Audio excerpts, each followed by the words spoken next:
Tai-Ho Kim stood at the edge of his floating penthouse, watching the sunset paint the sky above Nexus Prime in brilliant shades of purple and gold. The city's gleaming spires stretched below him, reaching toward the clouds like metal fingers. 500 years of life had given him this view, this empire, this endless wealth, but not what he truly wanted. He turned away from the window with a sigh. His assistant, a holographic projection named Hei-Yun, appeared silently in the center of the room. "Your meeting with the Centauri delegation is in 30 minutes, sir," she said. Tai-Ho nodded. Another business deal. Another fortune to add to his impossible wealth. What was the point? Unlike others from his homeworld, Tai-Ho couldn't form the deep mental bonds that his species needed for true companionship. A rare genetic mutation had left him unable to connect telepathically with a life partner. In his youth, this had seemed merely inconvenient. After 5 centuries, it had become a wound that wouldn't heal. "Hei-Yun, bring up the search parameters again," he said. A 3-dimensional display appeared, showing thousands of profiles from across 17 star systems. For centuries, Tai-Ho had employed the finest matchmakers in the galaxy. He had dated royalty, genius scientists, celebrated artists, and brave warriors. None had filled the empty space in his life. "You've been through these profiles 12 times this month," Hei-Yun said. Her voice held no judgment, just quiet concern. Tai-Ho waved away the display. "What's the status of the Earth project?" Earth was a relatively new discovery, the blue planet with a young civilization just beginning to explore beyond their solar system. Most galactic powers considered humans primitive and uninteresting. Tai-Ho found them fascinating. "Earth's first interstellar embassy is now operational," Hei-Yun reported. "Their scientists are eager for cultural exchange opportunities." Tai-Ho walked to a small shelf that held actual physical books, rare objects in a digital age. He picked up one with careful hands. It was a collection of human poetry, translated into the common galactic language. These strange creatures who lived such brief lives somehow understood loneliness and longing better than species who lived for centuries. "I think it's time I visited Earth personally," he said. Hei-Yun's projection flickered briefly, her equivalent of surprise. "Sir, you haven't personally visited a new world in over 70 years. Tai-Ho smiled faintly. "Perhaps that's the problem." Later that night, after the Centauri meeting had concluded successfully, Tai-Ho sat alone in his private garden. Real plants from 100 worlds grew here, tended by specialized robots and climate controls. The air smelled sweet with exotic flowers that bloomed only at night. He touched the leaves of a tree from his homeworld, one of the last of its kind. The forests where he had played as a child were gone now, replaced by the gleaming cities that housed billions. Progress, they called it. But something had been lost. Across 5 centuries, Tai-Ho had watched cultures rise and fall. He had seen technology transform the impossible into the ordinary. He had outlived friends, business partners, and casual lovers from a dozen species. His wealth had bought him extended life, but each passing year made true connection more difficult. The young man he had once been would barely recognize the being he had become. Not physically, for his anti-aging treatments kept him looking barely 40, but in his soul. The hopeful youth had become a tired collector of experiences that no longer brought joy. His private ship, the Daybreak, was prepared by morning. Sleek and fast, it could reach Earth in mere days rather than the months required by commercial transport. Tai-Ho packed light, a habit from his early trade days that wealth had never changed. "The board is concerned about your sudden departure," Hei-Yun informed him as the ship's engines began to warm. "The board has been concerned about something for 400 years," Tai-Ho replied with a small smile. "They'll manage without me for a few months." The truth was that galactic innovations hardly needed his daily input anymore. The corporation functioned like a living entity, now self-sustaining and ever-growing. His occasional guidance was more tradition than necessity. As the Daybreak lifted off, Tai-Ho felt something he hadn't experienced in decades: anticipation. His research team had sent fascinating reports about humans. They were emotional, unpredictable, creative in ways that defied logic. Their art spoke of love as if it were both terrible and wonderful. Most interestingly, humans formed deep bonds without telepathy. They connected through words, through touch, through shared experiences. They found ways to bridge the gap between separate minds, the very thing Tahoe had never managed to do. The ship broke atmosphere, and Nexus Prime shrank beneath him until it was just another glittering point in the vast darkness. Tahoe settled into his journey, reading more about Earth culture as the daybreak carried him toward the small blue planet. 500 years of searching the stars had yielded no answer. Perhaps he had been looking in the wrong places. Perhaps what he sought wasn't in the advanced civilizations and powerful alliances that had been his world for centuries. As stars streaked past the viewport, Tahoe allowed himself to hope, just a little, that somewhere on that distant world, someone would see him not as the immortal billionaire, the powerful alien, or the genetic anomaly, but simply as himself. Jisoo Park rubbed her tired eyes as the laboratory lights flickered overhead.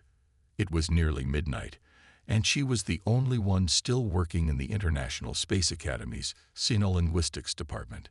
Scattered across her desk were tablets displaying communication patterns from the Arcturus system, her latest research project. A soft chime from her computer interrupted her thoughts. "Dr. Park, please report to Docking Bay 7 immediately," announced the calm voice of the Academy's AI system. "Unscheduled arrival of non-human visitor.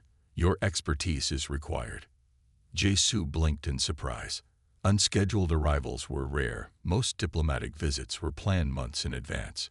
She quickly tidied her workspace, grabbed her universal translator, and hurried through the quiet corridors. By the time she reached Docking Bay 7, a small crowd had gathered. Security officers stood at attention while Academy officials whispered among themselves. Through the large observation window, Jisoo could see a sleek vessel unlike any Earth ship. Its surface seemed to shimmer with an iridescent quality, changing colors as she watched. "Dr. Park, thank goodness," said Director Yoon, rushing toward her. "The ship's registry identifies it as private transport from the Nexus Federation. The pilot requested to speak with our xenolinguistics expert specifically." "Did they state their purpose?" Jisoo asked, activating her translator. "Only that it was a cultural mission," the director replied, looking nervous. "This could be an important diplomatic opportunity. The Nexus Federation rarely sends representatives to Earth." The ship's boarding ramp extended smoothly, and Jisoo straightened her posture as the airlock opened. She had met 6 different alien species during her career, but each first contact still filled her with excitement and wonder. A tall figure emerged from the ship and paused at the top of the ramp.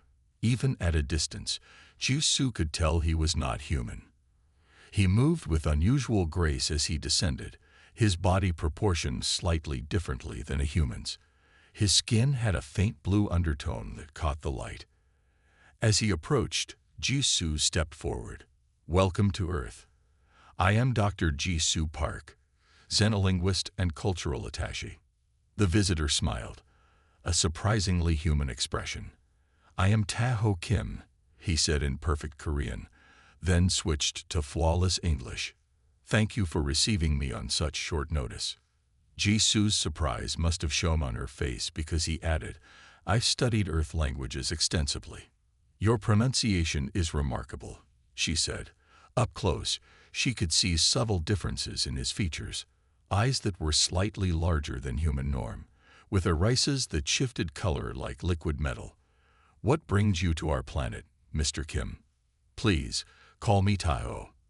I represent private interests in cultural exchange," he said, his gaze taking in the modest docking bay.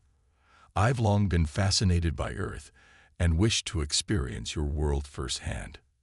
Director Yoon stepped forward with a practiced diplomatic smile. "We're honored by your interest. We can arrange formal meetings with our planetary council tomorrow, after you've had time to rest." "Actually," Tahoe said, his eyes still on Jisoo, "I hoped to begin my cultural immersion immediately." Perhaps Dr. Park would be willing to show me your facility. I understand the Academy is Earth's premier center for interspecies studies. Jisoo noted something in his manner. A subtle tension that suggested his casual request held more importance than he let on. I would be happy to, she said. As they walked through the Academy's halls, Jisoo pointed out various research departments. Taiho asked thoughtful questions about Earth's approach to alien cultures. His knowledge was impressive, but occasionally he would say something that revealed gaps in his understanding of how humans actually lived. You seem to know our languages and scientific achievements well, Jisoo observed as they paused before a display of Earth's first interstellar journey. But less about our daily lives. Taiho smiled again, but this time it held a trace of melancholy. Official reports rarely capture the essence of a people. That's why I'm here, to learn what cannot be learned from data. They stopped at the observation deck, where Earth's night side spread below them, city lights creating patterns across the darkness. It's beautiful, Taiho said quietly. From space, all worlds look peaceful. But it's in the complicated details where you find the truth, Jisoo replied. Taiho turned to look at her, genuine curiosity in his expression. And what is the truth of Earth, Dr. Park? That's not something I can tell you, she said with a small smile. It's something you'll have to discover for yourself. For a moment, neither spoke. Jisoo had the strange feeling she was being measured in some way she didn't understand. I look forward to that discovery, Taiho finally said. With your help, if you're willing. Before Jisoo could respond, her communication device buzzed with a message from security. Is something wrong? Taiho asked. Jisoo hesitated. Standard procedure. They're requesting more information about your visit. She studied his face carefully. You didn't come here on a cultural mission, did you? For the first time, Taiho appeared uncertain. Not entirely, he admitted. But I promise my intentions are peaceful. I'm seeking answers to questions I haven't been able to find elsewhere in the galaxy. What kind of questions? Jisoo asked. Taiho looked back at the Earth below. About connection. About meaning. He turned to face her directly. About how beings find purpose in a vast universe. Jisoo didn't know why, but she believed him. Those aren't simple questions, Taiho.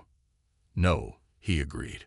But I've been told humans understand them better than most. The small apartment in the eastern district of Seoul was nothing like Taiho's floating penthouse. One bedroom, a tiny kitchen, and furniture that had seen better days. Jisoo handed him the keys with a slight smile. Home sweet home, she said.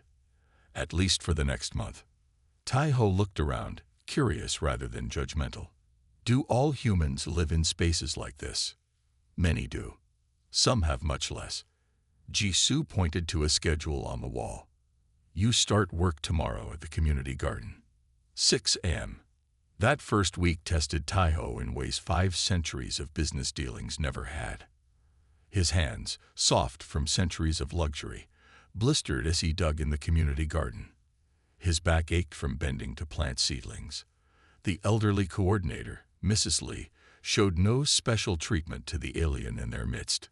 You're holding the trowel wrong, she told him firmly on his 3rd day. Like this, plants don't care if you own star systems. They only respond to proper care. Jisoo visited each evening, bringing simple meals and checking on his progress. She found him increasingly thoughtful, asking different questions than before. The woman in the garden today. Sunme. She brings flowers to her husband's memorial every day, Taiho said while they shared dinner. 50 years together, and she still speaks to him as if he can hear her. Does that seem strange to you? Jisoo asked. Not strange. Beautiful, he replied. In my world, when partnerships end, we move on efficiently. There's no lingering. By the 2nd week, Jisoo had arranged for Taiho to work at a senior care center. He read to elderly residents, helped with meals, and listened to stories from lives that seemed brief by his standards, but were rich with experiences.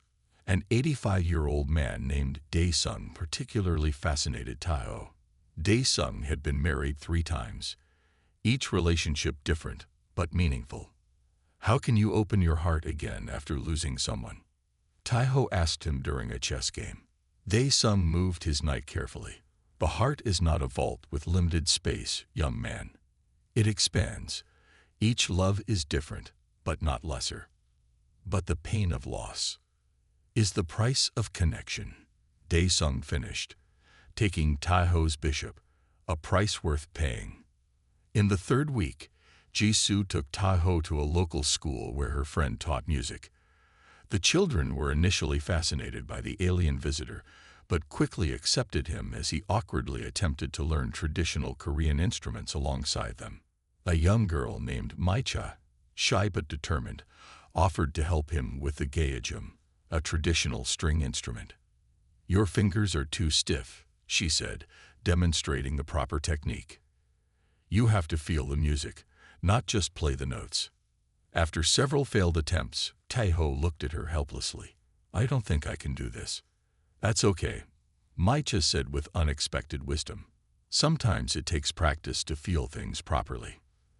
That evening, Jisoo found Tae-ho sitting on the small balcony of his apartment, looking at the stars. "Difficult day?" she asked, joining him. "Enlightening," he replied. "I've spent centuries perfecting efficiency, building systems, accumulating resources. But that child understood something I'm only beginning to grasp, that some things can't be mastered through power or intellect alone." Jisoo nodded. "That's part of being human. We live with limitations. I've always seen my inability to form telepathic bonds as my greatest limitation," Tae-ho said quietly. "But perhaps my real limitation was believing connection could be found through searching rather than becoming." The final week brought unexpected crisis. Earth's atmospheric shield system, protection against increasingly violent solar storms, began failing due to a programming error. The Academy mobilized all resources to fix the issue before the next solar event, predicted in just 3 days. Jisoo was assigned to the communication team, coordinating with international stations.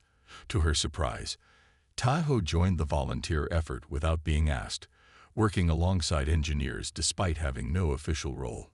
On the 2nd day of repairs, a critical component failed. The lead engineer announced they needed a quantum stabilizer, technology Earth wouldn't have for at least 5 years. In the chaos, Jisoo noticed Tae-ho slip away.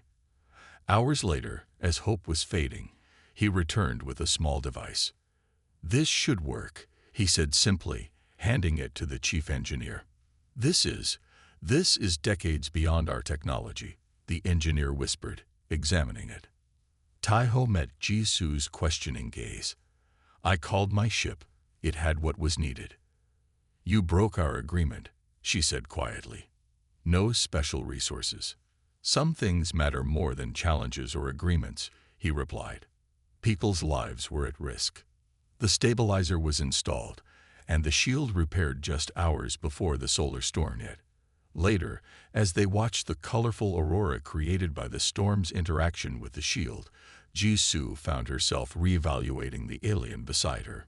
"You could have left when the danger became clear," she said. "Return to your ship, watched from orbit." Tae-ho shook his head. "That thought never occurred to me." "Why not?" He considered the question carefully. "Because this world has become more than a research project to me. The people here, their struggles, their joys, they matter." Jisoo smiled. "That Tae-ho Kim might be the most human thing you've said since arriving." Under the dancing lights of the aurora, something shifted between them. Not romance, not yet, but a recognition. 2 beings from different worlds, finding unexpected common ground. The mountain cabin stood alone against the backdrop of pine trees and distant peaks. Jisoo had retreated here after the shield crisis, needing space to think. The events of the past month had left her with questions he couldn't easily answer. She sat on the porch, watching the sun set behind the mountains, when she heard the sound of someone approaching. Though she hadn't expected visitors, she wasn't surprised when Tae-ho appeared on the path. "How did you find me?" she asked as he reached the cabin.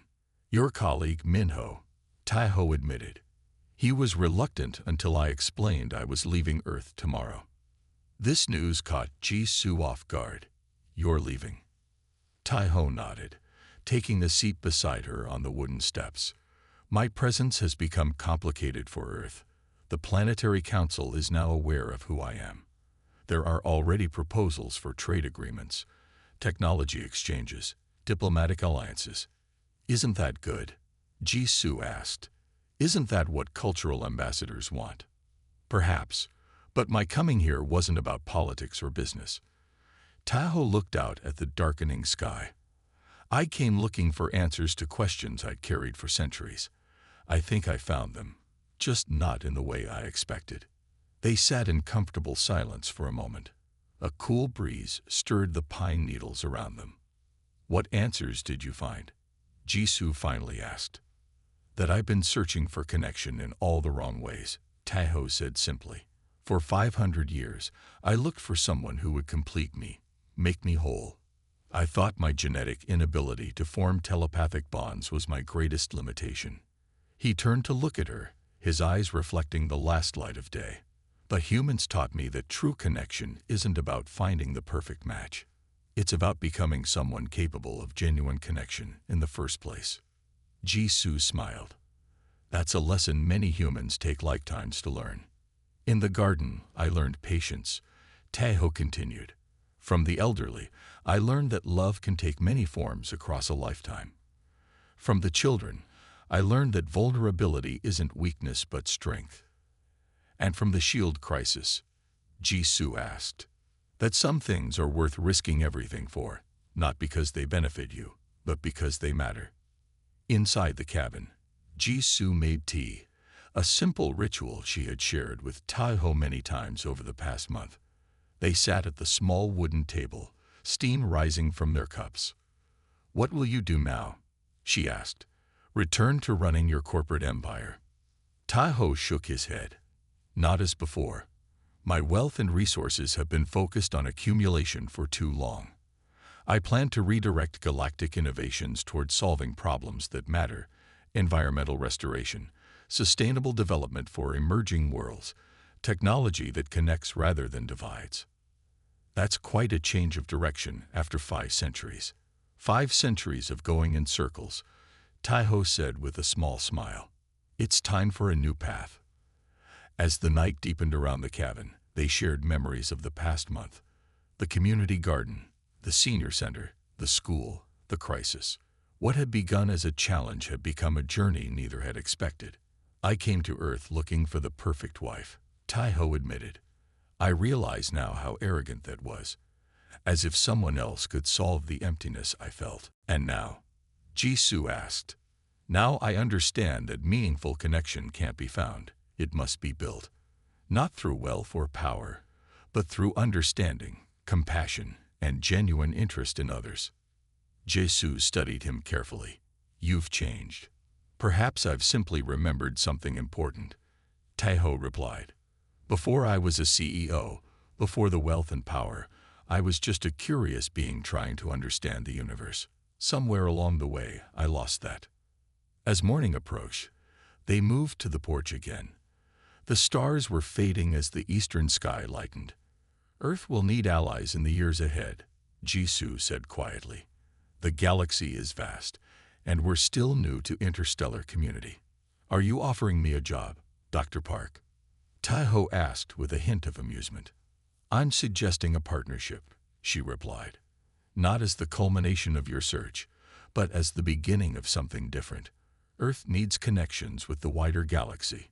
You need connection that has meaning beyond commerce. Taiho considered this.